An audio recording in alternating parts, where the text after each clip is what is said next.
Hello friends, मैं Abhishek Joshi, electrical engineer in Birla group of companies. दोस्तों, आज हम लोग बात करेंगे कोरोना लॉस के बारे में। आज मैं आपको बताऊंगा कि कोरोना इफेक्ट एग्जैक्टली होता क्या है, कोरोना इफेक्ट के वजह से कौन कौन से डिसएडवांटेज हमें ट्रांसमिशन में देखने को मिलते हैं और कोरोना लॉस को रिड्यूस करने के लिए हम कौन कौन से मेथड्स यूज़ कर सकते हैं। इन सभी टॉपिक्स पर आज हम लोग बात करेंगे इस वीडियो में। तो दोस्तों, बिना टाइम वेस्ट के शुरू करते हैं। देखिए, दो ट्रांसमिशन लाइन के बीच में जो फ्री एयर होती है, जो एटमॉस्फेरिक एयर होती है, ये इटसेल्फ वर्क करती है एज ए इंसुलेटर। पर एयर एक परफेक्ट इंसुलेटर नहीं है। जो एयर होती है, इसमें बहुत सारे फ्री इलेक्ट्रॉन्स और आयंस भी होते हैं। तो जब भी हम ट्रांसमिशन लाइन से पावर को ट्रांसमिट करते हैं तो ये फ्री इलेक्ट्रॉन्स और आयंस फोर्स को महसूस करते हैं। फोर्स एक्सर्ट होता है इनमें। इस फोर्स के वजह से इनमें आपस में कोलिजन होता है और एक इलेक्ट्रिक डिस्चार्ज प्रोड्यूस होता है। इसी इलेक्ट्रिक डिस्चार्ज को हम लोग कोरोना इफेक्ट बोलते हैं। इसीलिए जब भी आप ट्रांसमिशन लाइन के नीचे खड़े होंगे, स्पेशली रेनी सीजन में, तो आपको जो ट्रांसमिशन लाइन का जो कंडक्टर है, उस कंडक्टर के अराउंड वायलेट ग्लो देखने को मिलेगा। आप हिजिंग साउंड भी सुन पाएंगे। तो इसी को कोरोना इफेक्ट बोला जाता है। तो कोरोना लॉस की सबसे अच्छी डेफिनेशन ये है कि जब भी आपको कंडक्टर के अराउंड वायलेट ग्लो देखने को मिले, जब भी आप हिजिंग साउंड सुने आपके कंडक्टर्स में, आपके ट्रांसमिशन लाइन में, तो इसी को आप कोरोना लॉस बोलेंगे। अब दोस्तों, बात आती है कि कोरोना लॉस क्या हर वोल्टेज लेवल पर होता है। तो देखिए, ये ऐसा नहीं है। आपने एक टर्म पढ़ी होगी, critical disruptive voltage. Critical disruptive voltage वो वोल्टेज है जिस वोल्टेज लेवल से कोरोना लॉस होना शुरू होता है। और ये जो क्रिटिकल डिसरप्टिव वोल्टेज है, ये 30 केवी के अराउंड नॉर्मलाइज होता है। इसका मतलब ये है कि अगर आपके ट्रांसमिशन का वोल्टेज 30 केवी से अबव है, यानी कि 33 केवी की ट्रांसमिशन लाइन है, 66 केवी है और ऊपर के जितने रेंज है, इन सभी रेंज में आपको कोरोना लॉस देखने को मिलेगा। 33 केवी के बिलो की जो लाइंस होती है, चाहे वो 11 केवी की लाइन हो या 415 वोल्ट की हमारी जो डिस्ट्रीब्यूशन नेटवर्क होता है वो हो, तो वहाँ आपको कोरोना लॉस देखने को नहीं मिलेगा, क्योंकि जो क्रिटिकल डिसरप्टिव वोल्टेज है ये अबव 30 केवी है। तो 33 केवी से आपको कोरोना लॉस देखने को मिलेगा। रही बात इसके प्रोपोर्शनलिटी की, तो जो भी कोरोना लॉस होते हैं ये वोल्टेज से डायरेक्टली प्रोपोर्शनल होते हैं। इसका मतलब ये है कि आपके ट्रांसमिशन का वोल्टेज जितना ज़्यादा होगा, उतनी ज़्यादा पॉसिबिलिटी होगी कोरोना लॉस की, उतना ज़्यादा हाई इंटेंस कोरोना लॉस आपको देखने को मिलेगा।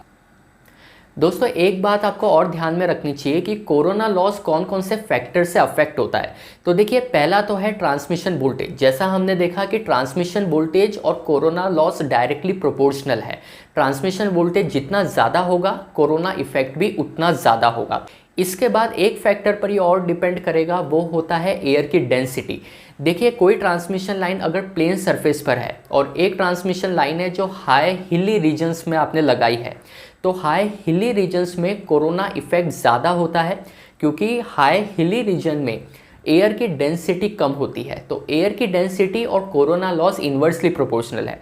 एयर की डेंसिटी जितनी कम होगी, कोरोना लॉस उतना ज़्यादा होगा। इसीलिए प्लेन सरफेस के कंपैरिजन में हिली एरियाज़ में कोरोना इफेक्ट ज़्यादा देखने को मिलता है, क्योंकि हाई ऑल्टीट्यूड पे, हाई हिली रीजन्स में एयर डेंसिटी कम होती है।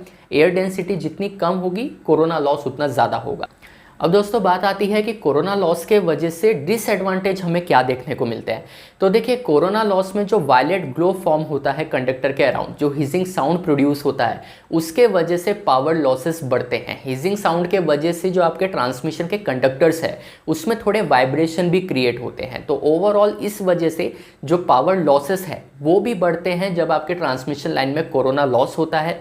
कोरोना इफेक्ट के वजह से ओजोन फॉर्मेशन होता है, और इस ओजोन फॉर्मेशन के वजह से आपका जो ट्रांसमिशन कंडक्टर है ये कोरोसिव बन जाता है। इसका मतलब ये है कि अगर बहुत ज़्यादा कोरोना लॉस हो रहे हैं, बहुत ज़्यादा कोरोना इफेक्ट देखने को मिल रहा है, तो इसके बहुत ज़्यादा चांसेस होंगे कि जो ट्रांसमिशन कंडक्टर है इसमें कोरोजन लग जाए, इसमें जंग लग जाए।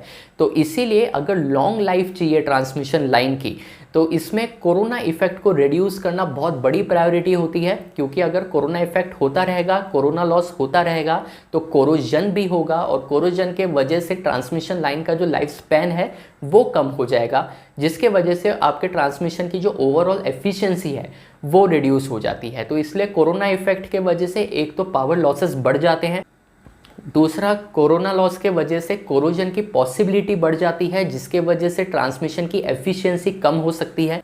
तीसरा ये है कि कोरोना लॉस के वजह से ट्रांसमिशन लाइन के नेबरिंग में जो कम्युनिकेशन लाइंस जाती है उसमें इंटरफेरेंस बहुत ज़्यादा बढ़ जाता है।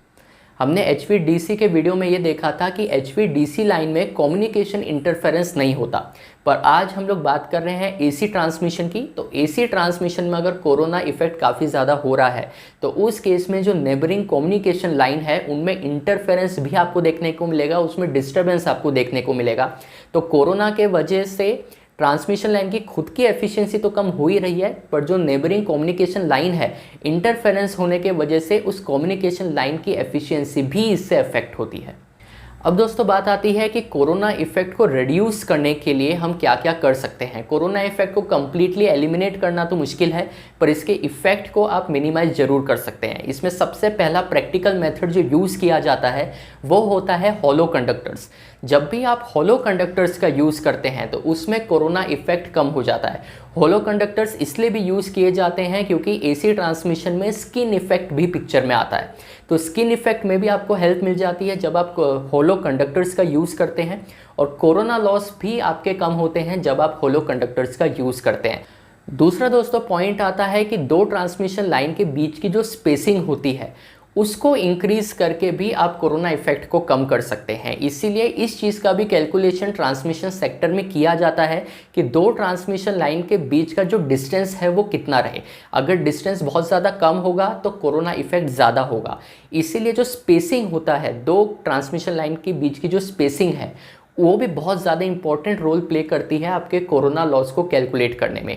तो इसीलिए आपका जो स्पेसिंग है वो जितनी ज़्यादा होगी कोरोना इफेक्ट उतना कम होगा। पर इसमें ये चीज़ भी ध्यान में रखनी चाहिए कि जब भी दो ट्रांसमिशन लाइन की स्पेसिंग आप बढ़ाते हैं तो वोल्टेज ड्रॉप बढ़ जाता है। तो इसीलिए इस चीज़ का कैलकुलेशन बहुत प्रिसाइसली किया जाता है कि दो कंडक्टर्स के बीच की स्पेसिंग कितनी होगी। स्पेसिंग आप जितनी बढ़ाएंगे कोरोना लॉस तो कम होगा पर वोल्टेज ड्रॉप बढ़ जाएगा। तो ये वीडियो अगर दोस्तों आपको पसंद आया हो, कोरोना इफेक्ट के बारे में आपको आज कोई नई जानकारी मिली हो तो मुझे कमेंट बॉक्स में बताइएगा। मैं आपसे मिलता हूँ कल ऐसे एक इंटरेस्टिंग टॉपिक के साथ। तब तक अपना ध्यान रखिए। Good bye.